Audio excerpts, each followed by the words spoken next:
I finally ventured into less familiar Bronte canon, or in plain English, I have read Anne Bronte's The Tenant of Wildfell Hall. Now, for ages, everyone said, Katja, reading Charlotte Bronte isn't enough, and you absolutely have to try Emily. I tried Emily's book, Wuthering Heights, last year or the year before, not sure. I know that book has its fans, but the melodrama had me laughing in some places. So if you love that book, don't get too annoyed at me. It's just, I couldn't click with Heathcliff and Kathy. Perhaps the passion with which Emily imbued them is far more than I can understand. It was not a book for me, so I was like, you know what? I'm okay that I've only read Charlotte. I've read Jane Eyre and her other books. Then I had booktuber Katie Lumsden's book. I read that last year and talked about it in October. And then I saw her talking about her inspiration behind the book, and she mentioned 50 books, but really spotlighted The Tenant of Wildfell Hall by Anne. I thought, well, okay, maybe I give that sister a go as well. So that is how The Tenant of Wildfell Hall ended up being one of the 12 classics that I definitely wanted to read this year. I'm on target for going beyond 12, but I'm glad I put that as a must read because it now tops Jane Eyre for me. So, yeah, published under the pseudonym Acton Bell. Anne's second novel after Agnes Grey, which was also a success. This is the biggest success. It was a sensation devoured by the Victorian public. A novel that, according to the literary critic May Sinclair, sent shockwaves through the Victorian era, stating in an essay that the slamming of Helen's bedroom door against her husband reverberated throughout Victorian England. But to only praise a book for its feminist stance is to skim deep waters because it goes really deep on a number of themes. There is the fantastic theme of education of boys and girls at the time and the consequences into adulthood, a message that I think is really strikingly relevant today because we are now talking about, oh, I'll come to that later. Let's talk about who the door slamming Helen is. She's our protagonist, Helen Huntington, a fiercely independent woman who defies societal norms by leaving her husband, her abusive husband, a move that was not only scandalous but illegal at the time. And she supports herself through her art, a subtle nod of how Anne and her sisters brought some income into their household where they were living with their father and their brother. Now, the story showcases the unfairness of gender bias. Anne had to adopt a masculine pen name for her literary work, so that really the gender biases are echoed, the ones that she experienced are echoed in the book. Narrative style is really effective. The first and last thirds are from the letters of Gilbert Markham about his observations of Helen, and he writes these letters to his brother in law. The middle section is her diary, and that effectively gets us as readers to understand the feelings and motivations of both characters.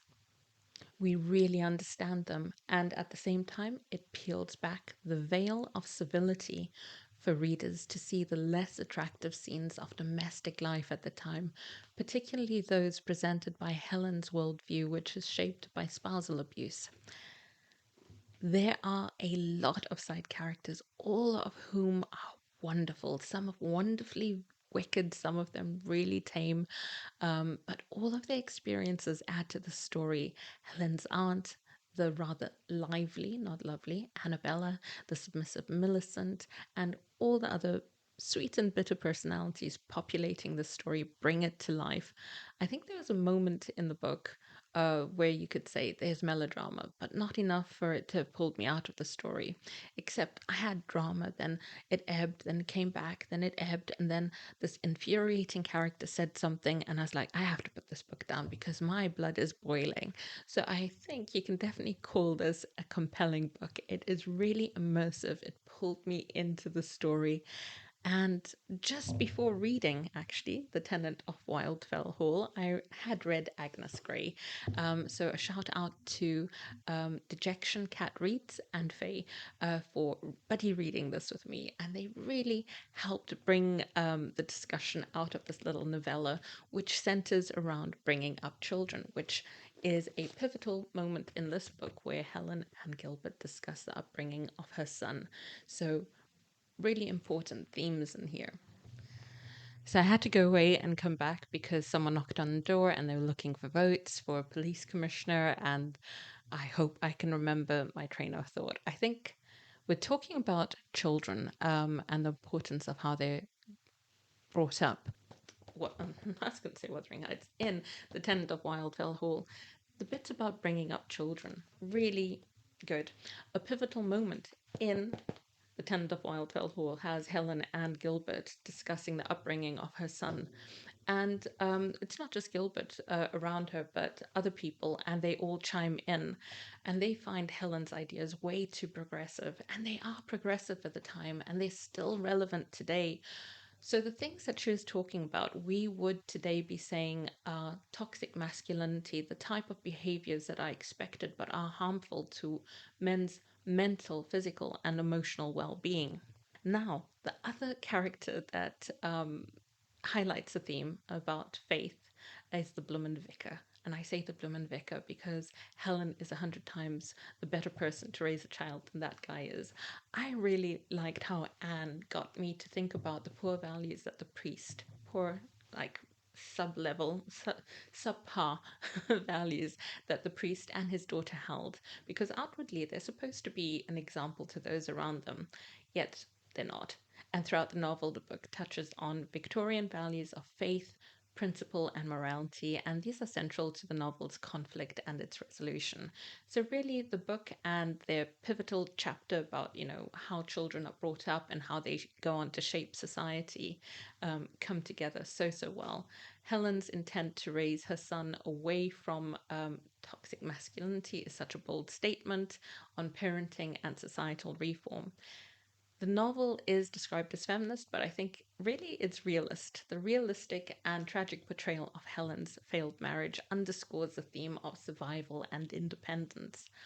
A lot of books at that time, I think, were constrained by societal expectations, and I'd love to hear if you know of any other books that tackled similar themes around spousal abuse and the importance of education at an early age from around the time that this was published, which was 1848, especially before 1848. Now, going back to the story and its commentary on the destructive nature of vice and the importance of ethical education, Anne's examination is about the upbringing of children, particularly boys, and how it reverberates throughout society and influences their actions as adults. Through Helen and Gilbert, we get the idea that as much as one does to shield a child from vice, it doesn't prepare them for life, but neither does not providing some sort of shield. So the argument seems to be about a balance, a middle ground where children learn right from wrong early on, setting the moral compass for their future selves. So The Tenant of Wildfell Hall presents a profound argument that challenges the reader to think critically about societal norms and upbringing of the youth. Anne Bronte's stance on morality, gender equality, and the dangers of a sheltered upbringing, and the vice of a purely hedonistic upbringing, offers such a timeless lesson on the nuances of human behavior. This is a story that not only advocated for the rights and independence of women or the balanced ethical upbringing of all children, it encourages open discourse about topics that people were not open about. If you've read The Tenant of Wildfell Hall, you might like to read 15 Wild Decembers, which I did a mini review of, where I discussed the 4 fiction novels that were shortlisted for the Nero Book Awards. The story is not just about Anne, because it's actually about Emily, but it can't help but mirror Anne's life, so you will have her there. She's not central, though. The story sticks quite faithfully to letters and diary entries about the whole family. If there's one criticism I have about that book, is that it is that faithful. It's supposed to be fiction, but it almost reads like non-fiction and contains just the shadow of creative license. But still, if you're looking for a different way of having all these factual accounts about the family presented, then that's a good way to go. It also includes a story about Mrs. Collins, a local curate who in November 1840 goes to Anne's father, Patrick Bronte, who is an Anglican minister, Anne asks for advice regarding her alcoholic husband's abusive conduct, and he says, "Leave your husband." Mrs. Collins returns 7 years later in the spring of 1847, which is when Anne's writing this book, and says, "I've managed to build a new life for myself and my 2 children, so could be an inspiration." Also, the way that 15 Wild Decembers details the life of Anne's brother, Branwell, gives you a sense that perhaps he inspired a few of the things that Arthur Huntingdon did. Clearly, I loved it and highly recommend it. I loved it so much that I was thinking I might get a longer lasting physical copy. But to be honest, I've been really disappointed in my Clothbound. Now, and this didn't hold up too badly, but I'll just show you what I mean. This is The Tenant of Wildfell Hall after one read, looking pretty much brand new. And then this is my Pride and Prejudice Clothbound after 2 reads. All of the detail there is gone. Most of the spine is legible, and I paid more for that, obviously, because these are wonderfully cheap. They're good budget books, and we're lucky to get them here in the UK. So I'm not convinced that for classic books that I'm going to be getting clothbounds in the future. I've got just a small collection. I don't think you can see them, but I've got about 10 or 12 clothbound books, and I'm not going to be buying more of them. I'll have a think about what copy I get. I think I'm perfectly happy with the budget ones. I don't even need a physical copy when I think about it. I'll try to remember actually. I saw someone did a 60-second short video saying they obsessively collect pretty editions to show off to others, like a serial killer of books who keeps displaying her trophies on her shelves. And I kind of feel like that, like when we collect books when we don't need to, because we can get all the classics for free off Project Gutenberg, and we can get the site to even email it across to our Kindle or other e-readers that are available. So yeah, anyway, that's a digression. I'm just thinking I don't want to get a cloth bound. I'll stick with this one for now. If you know of a good, long-lasting edition, let me know, but I'm in no rush. So with that digression out of the way, I'd love to hear your thoughts. Have you delved into the world of The Tenant of Wildfell Hall? Has this exploration of the themes piqued your interest in picking up Anne's masterpiece? Let me know, and thanks so much for tuning in. Take care.